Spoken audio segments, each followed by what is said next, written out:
அனைவருக்கும் வணக்கம். இதில் இந்த அட்ரினல் சுரப்பி அப்படிங்கிறத பற்றி விரிவான செய்திகளை பார்த்துடலாம். இந்த அட்ரினல் சுரப்பி அப்படிங்கிறது பார்த்திங்கன்னா, ஒவ்வொரு சிறுநீரகத்தினும் மேற்பகுதியில் அமைந்திருக்கின்ற சுரப்பிக்கு தான் பேர் என்னன்னு பார்த்தீங்கன்னா அட்ரினல் சுரப்பி அப்படின்னு பேர். இதை என்னன்னு சொல்லுவாங்கன்னு பார்த்தீங்கன்னா சிறுநீரக மேற் சுரப்பிகள் அப்படின்னு சொல்லி இதை சொல்கிறாங்க.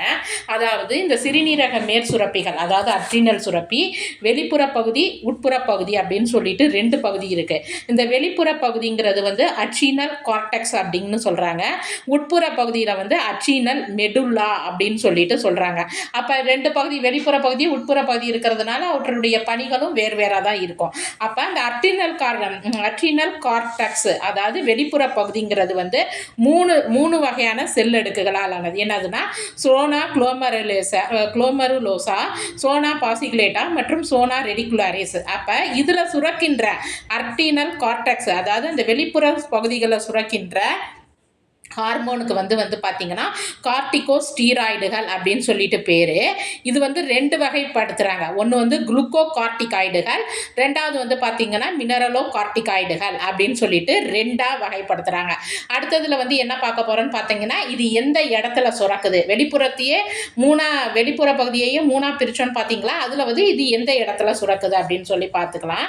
குளுக்கோ கார்டிகாய்டுகள் அப்படிங்கிறது எங்கே சுரக்குது அப்படின்னு பார்த்தீங்கன்னா சோனா பாசிகுலேட்டாவில் குளுக்கோ கார்டிகாய்டுகள் சுரக்கும். இது என்ன ஹார்மோன் பார்த்தீங்கன்னா கார்டிசோல் மற்றும் கார்டிகோஸ்ட்ரான். இதை இந்த கார்டிசோல் பற்றி உயிர்காக்கும் ஹார்மோன் சொல்லிட்டு ஏற்கனவே நான் ஒரு வீடியோவில் போட்டிருப்பேன், பார்த்துக்கோங்க. அப்போ இந்த குளுக்கோ கார்டிகாய்டுகள் அப்படின்னு சொல்லப்படுகின்ற இந்த சுரக்கின்ற இந்த ஹார்மோன்களுடைய பணி என்னன்னு சொல்லி பார்த்தீங்கன்னா செல்களின் வளர்ச்சிதை மாற்றத்தை ஒழுங்குபடுத்துகிறது, கல்லீரலில் கிளைகோஜன் குளுக்கோஸாக மாற்றுவதை தூண்டுகிறது, இது அலர்ச்சி மற்றும் ஒவ்வாமை தடுப்பு பொருளாக செயல்படுகிறது. 3 பாயிண்ட் ஞாபகம் வச்சுக்கோங்க. அடுத்து mineralo கார்டிகாய்டுகள், gluco கார்டிகாய்டுகள் Sona பாசிகுலேட்டா, mineralo கார்டிகாய்டுகள் Sona குளோமருலோசா அப்படின்னு சொல்றதுல தான் மினரலோ கார்டிகாய்டுகள் சுரக்கும் ஹார்மோன். இது இந்த ஹார்மோன் என்ன, இது சுரக்கின்ற ஹார்மோன் என்னன்னு சொல்லி பார்த்தீங்கன்னா ஆல்டோஸ்ட்ரான் அப்படின்னு சொல்லிட்டு பேர். இதனுடைய பணிகள் என்ன அப்படின்னு சொல்லி பார்த்தீங்கன்னா சிறுநீரக குழல்களில் சோடியம் அயனிகளை மீள் உறிஞ்சுதல், அதிகமான பொட்டாசியம் அயனிகளை வெளியேற்றுதல். ஏற்கனவே பார்த்தோம் இது சிறுநீரகத்தின் மேற்பகுதியில். அப்போ நம்ம உடம்பில் உள்ள தேவையில்லாத அந்த பொட்டாசியம் அயனிகளை வெளியேற்றுதல், மின்பகு பொருட்களின் சமநிலை, நீர்ம அளவு, சவ்வூடு பரவல் அழுத்தம். அதாவது இந்த அழுத்தத்தின் மூலமாகத்தான் நம்மளுடைய உடல்களில் உள்ள கழிவுகளை வெளியேற்றும் சிறுநீரகம். அப்போ மற்றும் ரத்த அழுத்தம் ஆகியவற்றை எது ஒழுங்குபடுத்துது அப்படின்னு சொல்லி பார்த்தீங்கன்னா ஆல்டோஸ்ட்ரான் அப்படிங்கிறது அதனுடைய பணியாக இருக்குது. மறுபடியும் பார்த்துக்கங்க, இதில் ஒரு சிம்பிளான ஒரு விஷயம் பார்த்துங்க. இதில் கார்டெக்ஸில் 3 வகையான அடுக்குகள் சொன்னதில் சோனா பாசிகுலேட்டாவும் சோனா குளோமருலோசாவில் தான் இந்த 2 வகையான ஹார்மோன் சுரக்கிற மாதிரி சொல்லியிருப்பாங்க. சோனா ரெடிகுலாரிஸை பற்றி எதுவும் கிடையாது, நல்லா ஞாபகம் வச்சுக்கோங்க. மறுபடியும் சொல்கிறேன் திரும்ப, இது 3 அடுக்கு. சோனா குளோமருலோசா, சோனா பாசிகுலேட்டா, சோனா ரெடிகுலாரிஸ். அப்போ இது 2 வகையான ஹார்மோன்களை இது பண்ணுது, குளுக்கோ கார்டிகாய்டுகள், மினரலோ கார்டிகாய்டுகள் அப்படின்னு சொல்லிட்டு அந்த இதை வகைப்படுத்துகிறாங்க.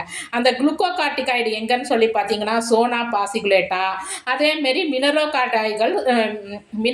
கார்டிகாய்டுகள் சோனா குளோமருலோசா. இது ரெண்டையும் இதை மட்டும் கொஞ்சம் நல்லா ஞாபகம் வச்சுக்கோங்க. அடுத்து பார்த்தீங்கன்னா அட்ரினல் மெடுலா. இப்போ இதுவரைக்கும் பற்றி பார்த்தது அட்ரினல் கார்டெக்ஸுங்கிறது வெளிப்புற பகுதி. இனிமேல் நம்ம பார்க்குறது உட்புற பகுதி. அதை என்னன்னு சொல்கிறாங்கன்னா அட்ரினல் மெடுலா அப்படின்னு சொல்கிறாங்க. அப்போ இதில் என்னென்ன இருக்குது அப்படின்னு சொல்லி பார்த்தீங்கன்னா பரிவு மற்றும் எதிர்பரிவு. இது ரொம்ப நல்லா ஞாபகம் வச்சுக்கோங்க. பரிவு மற்றும் எதிர்பரிவு நரம்புகளால் நிறைந்து காணப்படுகின்றது. இதனுடைய ஹார்மோன்கள் என்னென்னா எபினெஃப்ரின், நார் எபினெஃப்ரின், அதாவது அட்ரினலின், நார் அட்ரினலின்.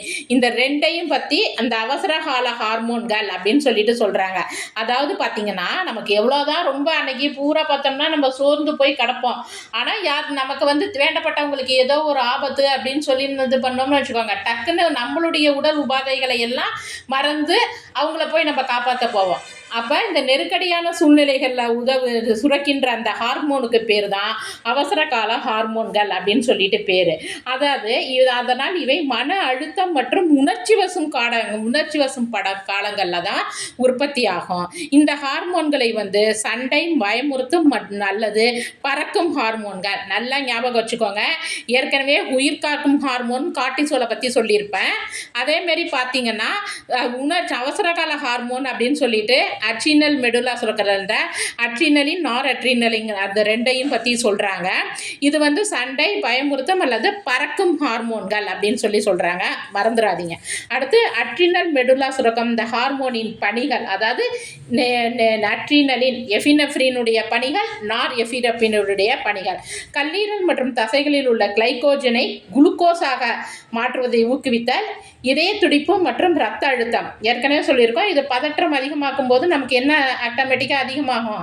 இதய துடிப்பு அதிகமான, இரத்த அழுத்தம் அதிகமாகும். அதையெல்லாம் இதை அதிகரிக்கிறதுக்கு மூச்சுக்குழல் மற்றும் மூச்சு சிற்றறை ஆகியவற்றை விரிவடைய செய்வதன் மூலம் சுவாச வீதத்தை எல்லாமே இப்படியே சிம்பிளாக ஞாபகம் வச்சுக்கோங்க.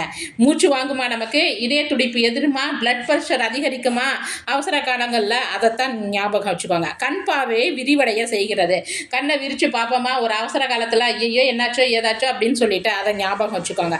தோலின் அடியில் செல்லும் இரத்த ஓட்டத்தை குறைக்கிறது. நல்லா ஞாபகம் வச்சுக்கோங்க. இதில் ஒரு 5 பாயிண்ட் நல்லா ஞாபகம் வச்சுக்கோங்க. இது எப்படி ஈஸியாக ஞாபகம் வைக்கிறதுனா, ஒரு அவசர காலமாக இருந்துச்சுன்னா நமக்கு மூச்சு இறைக்கும், ஹார்ட் பீட் அதிகமாகும், ரத்த அழுத்தம் அதிகமாகும், கண் பார்வை என்ன பண்ணுவோம், நம்மளை அறியாமலே விரித்து என்ன நடக்குதோன்னு சொல்லி பயந்து மருண்டு போய் பார்ப்போம். அதுக்கப்புறம் என்னது, தோலின் அடியில் செல்கின்ற ரத்த ஓட்டத்தை, இதே ரத்த அழுத்தம் அதிகரிக்கிறது மட்டும் இல்லாமல் தோழிக்கு அடியில் ரத்த ஓட்டத்தையும் குறைக்கும். இது 4, 5 ஒரு வரிசையாக ஞாபகம் வச்சுக்கோங்க. அது மட்டும் இல்லாமல் கல்லீரல் மற்றும் தசைகளில் உள்ள கிளைகோஜனை என்னவா மாற்ற ஊக்குவிக்குது, குளுக்கோஸாக மாற்ற ஊக்குவிக்குது. இதெல்லாம் எதனுடைய பணிகள்? எபினெஃப்ரினுடைய பணிகள். அடுத்து நார் எபினெஃப்ரின் அப்படின்னா நார் அட்ரினலின். இது என்னன்னு சொல்லினா, இது பெரும்பாலும் இதனுடைய பணிகள் எதையோட தான் ஒத்து இருக்குதுன்னு சொல்கிறாங்க. நார் எபினெஃப்ரினுடைய பணிகளையே ஒத்து இருக்குது அப்படின்னு சொல்கிறாங்க. நன்றி, வணக்கம்.